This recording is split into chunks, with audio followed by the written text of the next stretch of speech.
কৈবর্ত সমাজ উন্নয়ন মঞ্চ সংগঠনের পক্ষ থেকে শিলচর বঙ্গভবনে আয়োজিত হল প্রথম সম্মেলন। বরাক উপত্যকার তাবর তাবর নেতা, মন্ত্রী, বিধায়ক ও বিশিষ্ট জনেদের উপস্থিতিতে সংগঠনের বিভিন্ন দিক নিয়ে আলোচনা করা হয়। শ্রদ্ধাঞ্জলি প্রদান করা হয় সংগঠনের প্রাক্তন বিশিষ্ট কর্মকর্তাদের। এই দিন সংগঠনের পক্ষ থেকে বিশিষ্ট জনেদের সম্বর্ধনা জ্ঞাপন করা হয়। উল্লেখযোগ্য যে সাংগঠনিক মাঠ পেছে কৈবর্ত উন্নয়ন পরিষদ এবং কৈবর্ত সমাজ উন্নয়ন মন্ত্র এর মধ্যে জাপা লড়াই চলছে। যদিও এই দিকে ওয়ার্ড কমিশনার পদে নির্বাচনে দাঁড়ানোর পরিকল্পনা হাতে নিচ্ছেন সুজিত দাস, অন্যদিকে রাজনৈতিক সহযোগিতা এবং ক্ষমতায় বলিয়ান রাজেশ দাস ও পদ থেকে কিছু হাঁটাতে রাজি নন। তিনিও চালিয়ে যাচ্ছেন ওয়ার্ড কমিশনার পদে নির্বাচনের লড়াই, বিশেষ প্রচেষ্টা। উভয় পক্ষের শক্তি প্রদর্শনের মহড়া চললেও সেই সিদ্ধান্ত নেবেন কিন্তু কৈবর্ত সমাজের সাধারণ নাগরিকরাই। আমাদের মধ্যে এসে পৌঁছেছেন উধারবন্দের বিধায়ক মাননীয়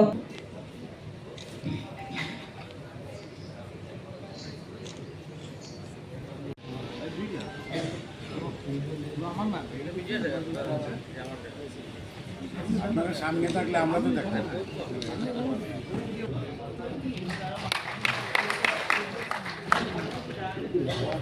এবারে বরণ করে নেওয়া হচ্ছে আমাদের হাইলাকান্দির বিধায়ক মাননীয় ডক্টর মৃগম দাস মহাশয়কে।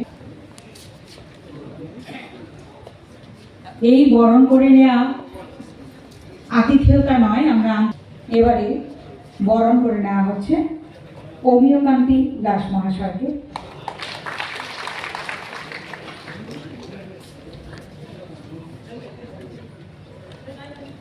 চলেছি, এবারে পরবর্তী পর্যায়ে চলবে আমাদের মাননীয় অতিথিদের বরণ করে নেওয়ার পালা।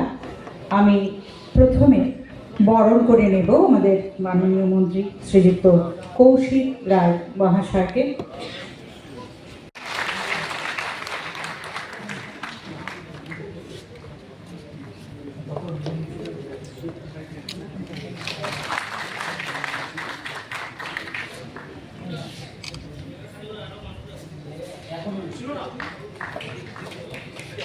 আমরা একে একে আমাদের অতিথিদেরকে বরণ করে নিচ্ছি।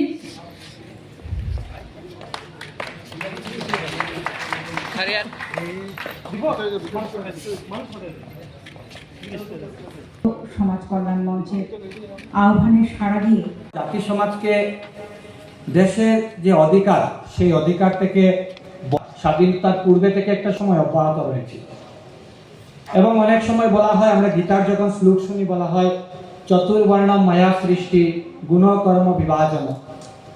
যারা বিশেষ করে যারা বামপন্থী লোক তারা বলে ভগবান কৃষ্ণই তো বর্ণভেদ সৃষ্টি করে গেছে এবং জাতিটাকে বিভিন্ন। আমরা হাইলাকান্দি জেলায় যেখানে বলবেন কৈবর্ত সমাজের নামে একটা ভালো ওয়েল অর্গানাইজড আমরা একটা বিধায়ক তহবিল থেকে আমরা একটা কমিউনিটি হল বানিয়ে দেব, যাতে আগামী দিনে কৈবর্ত সমাজের অনেক কার্যক্রম এখানে হতে পারে। আমি একটু স্পষ্ট কথা বলি, সেই জন্য বলার সময় যদি কাউকে কোনো আঘাত করে থাকি, আপনারা সবাই অনেক গুণের অধিকারী, আপনারা সবাই নিজ গুণে আমাকে ক্ষমা করবেন। আমি লার্নিং পিরিয়ডে রয়েছি, নতুন বিধায়ক, অনেক জিনিস শিকার রয়েছে আমার।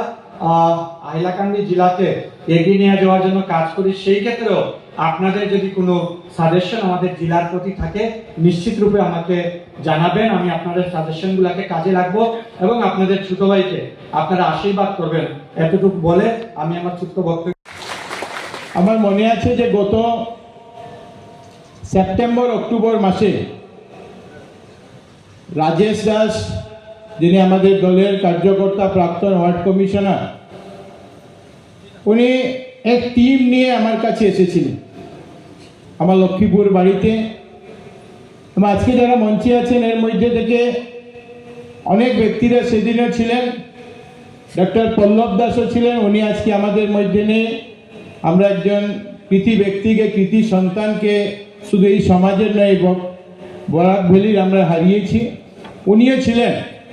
এবং কেন এই সমাজ, এই আমরা সংগঠন করতে যাচ্ছি, এই সমাজকে নিয়ে নতুন সংগঠন কেন করতে যাচ্ছে, এ বিষয়ে বিশদভাবে আলোচনা হয়েছিল। আমিও আমার কিছু পরামর্শ তাদেরকে দিয়েছিলাম। সমাজে বিভিন্ন বিষয় নিয়ে ভুল ভ্রান্তি ধারণা নিয়ে আমি বলেছিলাম,